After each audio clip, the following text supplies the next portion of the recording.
What a sweet film that is. Really nice. And it was directed by, of course, Charles Walters and choreographed by him as well.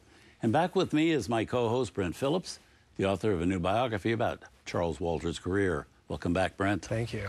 Now, this was like 1953, yes. And it was at that time Louis B. Mayer was gone from MGM now. Dory Sherry was running it. Was there ever anything in your research that you found that Chuck Walters was worried about his career or what was happening at MGM? He was very much a company man. He was. The interesting thing, he was a company man.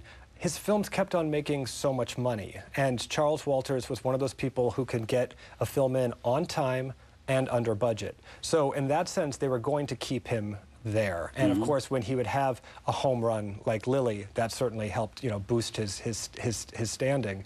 By the end, though, of the 1950s, there really were very few company directors still under contract, and there was a time when it was just Vincent Minnelli and Charles Walters, the only ones who still had a contract at that studio. And very few stars under contract by then. And they were all coming in on a one-picture deal and looking for percentages, and it really became complicated at that point. But they were able to still create these great films still in 1953 because they still had a coterie of stars, and they still had a lot of the behind-the-camera talent. So they were still able to churn these things out with some polish because there was such a knowing and a history with them. So even though the time frame and the productions became shorter and shorter and budgets became less and less, the talent level didn't change.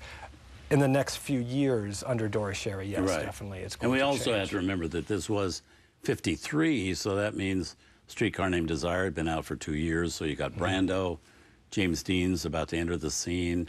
So all that was changing about Hollywood as well. So movies like the ones Charles Walters did were no longer necessarily so much in fashion.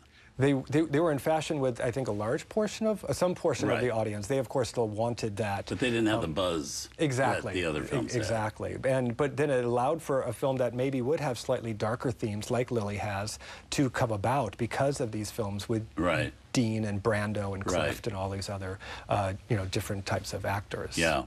Well, moving on, Brent and I are going to be back very soon to bring you another film directed and choreographed by Charles Walters.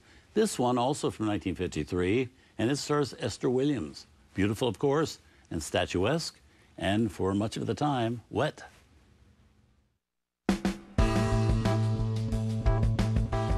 Tonight on TCM's Friday Night Spotlight, Esther Williams' fitness level is dangerous when wet. Then Joan Crawford's a Broadway diva who finds love in Torch Song. And Esther Williams gets into the dunk tank at a Texas carnival. Visit shop.